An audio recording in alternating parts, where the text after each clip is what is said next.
लेकिन अगर आप ध्यान से देखेंगे या सोचेंगे तो मतलब भगवत गीता में सभी कार्य जो हम करते हैं उसके 3 भाग है, सात्विक, राजसिक और तामसिक। जैसे मैंने सात्विक का वर्णन किया था, अच्छाई या धर्म या किसी का अच्छा होना।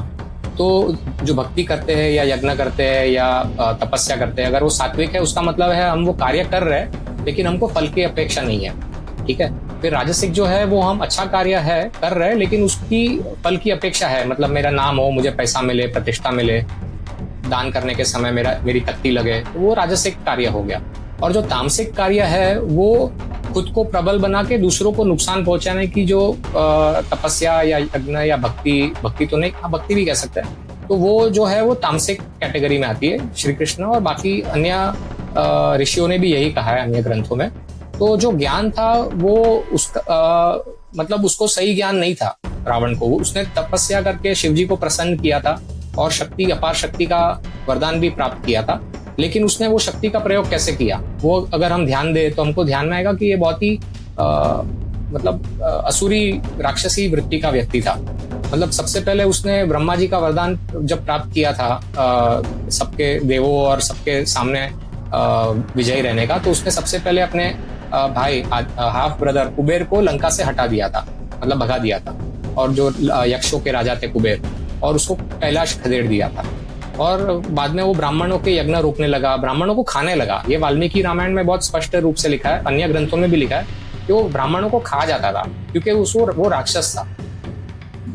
उनके पिताजी ब्राह्मण थे, विश्रव ऋषि, लेकिन उनकी जो माता, रावण की जो माता थी वो कैकसी थी। और कैकसी कौन थी? वो एक हाइब्रिड थी ऑफ अ राक्षस एंड अ पिशाचिनी, यातुधान नाम की पिशाचिनी थी। तो दोनों की जो हाइब्रिड थी वो कैकसी थी, इसलिए इसमें काफी पिशाच राक्षस टाइप गुण थे, अवगुण थे।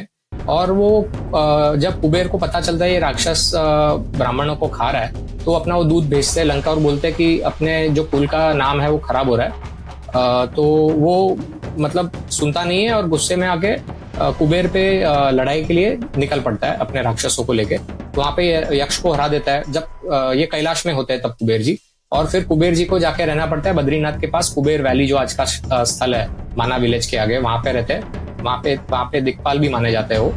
और अपने ही भाई का उसने नुकसान किया, उसका पुष्पक विमान छीन लिया, उसका राज्य छीन लिया, ब्राह्मणों को खा रहा है। अब हम देखेंगे कि और क्या क्या बुराई कर रहा है वो महिलाओं पे अत्याचार करता था। मतलब जैसे मैंने बताया कि मतलब 3-4 उदाहरण दूंगा तो आप थोड़ा हैरान हो जाएंगे क्या क्या कर रहा था वो। सबसे पहले मैं उदाहरण दूंगा वेदवती का। तो ऋषि कुशध्वज की पुत्री थी, वो तपस्या कर रही थी विष्णु जी से विवाह के लिए, विष्णु जी का साथ प्राप्त करने के लिए। तो वामन पुराण में उल्लेख है कि उसने तपस्या की गंधमादन में, जो हिमालय के पर्वत है बद्रीनाथ के आगे, फिर पुष्कर राजस्थान में, और फिर कुरुक्षेत्र में तपस्या की उसने। बलवंती नाम का एक गांव है, वहां पे वेदवती तीर्थ है वहां पे। और फिर तपस्या करते करते हुए कुरुक्षेत्र में जब थी तो रावण ने उसको पुष्पक विमान से देखा, नीचे उतर के उसको परेशान किया और बोला कि विष्णु जी को छोड़ो, मुझसे विवाह कर लो। और उसको पकड़ के जबरदस्ती करने गया। तब वेदवती अपने हाथों को कन्वर्ट कर देती है तलवार के रूप में, और बाल काट के कुंड में, जो अग्नि कुंड है, उसमें प्रवेश कर लेती है। तो ये आज भी एक गांव है वेदवती कुंड, सीतामाई गांव है कुरुक्षेत्र में, वहां पे। और लेकिन कुंड में प्रवेश करने के पहले वो बोल देती है कि मैं तेरे विनाश का कारण बनूंगी। तो वो आगे हम देखेंगे, मतलब वही कैसे विनाश का कारण बनती है। तो ये हो गए। फिर जब देवलोक पे उसने चढ़ाई की थी रावण ने, तब वहां पे अप्सरा को देखा था, रंभा नाम की अप्सरा। तो उसने जबरदस्ती करने का प्रयास किया। तो रंभा ने कहा कि मैं कुबेर की बहू हूँ, यानी कुबेर के बेटे नल कुबर की पत्नी हूँ, तो मैं आपकी भी बहू हुई और आपकी भी बेटी हुई। लेकिन ये राक्षस ने उन्हें भी, रंभा जी को भी नहीं छोड़ा, और उसने मतलब जबरदस्ती की बलात्कार किया और वहां से चला गया।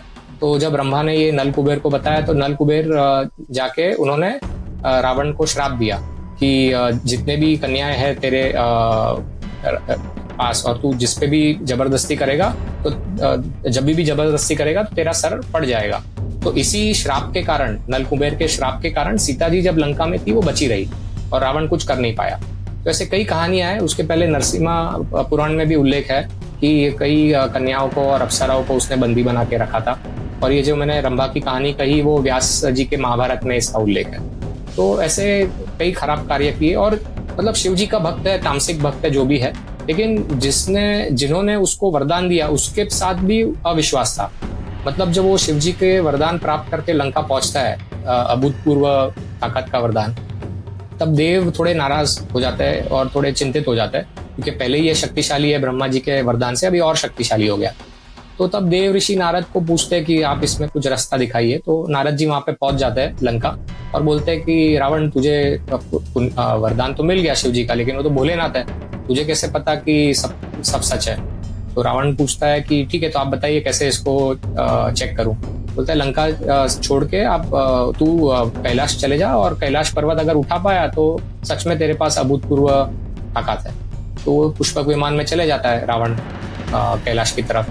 तो वहां पे अचानक उसका पुष्पक विमान रुक जाता है कैलाश के पहले, और नंदी वहां पे आते हैं, नंदी बैल, और बोलते हैं आगे नहीं जा सकते हो, शिव जी का ये निवास है, पार्वती जी का निवास है।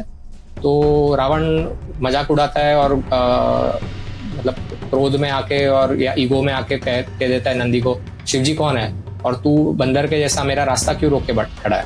तो नंदी को क्रोध आता है और बोलता है कि तेरे कुल का नाश बंदरों के हाथ होगा और वानरों को ताकत मैं ही दूंगा। और फिर भी नहीं सुनता है। इतना शराब पाने के बाद रावण पुष्पक विमान से उतर के चले जाता है और कैलाश को उठाता है।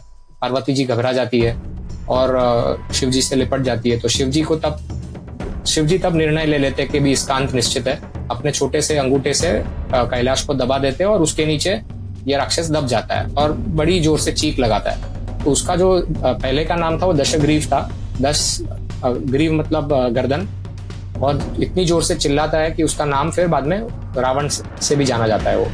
तो इस तरह का व्यक्ति था रावण, और बाद में बहुत तपस्या करके फिर शिव जी उसको जाने देते। लेकिन शिव जी ने, जैसे मैंने बताया, मन में तय कर लिया कि इसका अंत अब करना है। तो ये मतलब कौन से एंगल से ज्ञानी है, और हमको ये सुनाया जाता है ब्राह्मण का पुत्र था। ठीक है, हाफ ब्राह्मण तो था ही, लेकिन ब्राह्मण का अर्थ क्या है वो भी जानना जरूरी है। मतलब जो परमात्मा है, उनका दूसरा नाम है परब्रह्म या ब्रह्मन। वो जो ब्रह्मन को जान गया उसको ब्राह्मण कहते हैं। तो ये ब्राह्मण को अगर वो जाने कोई भी व्यक्ति, तो वो ऐसे अधर्म काम कर ही नहीं सकता है। तो इसीलिए ये मतलब हम इसको ज्ञानी या ब्राह्मण पुत्र नहीं कह सकते।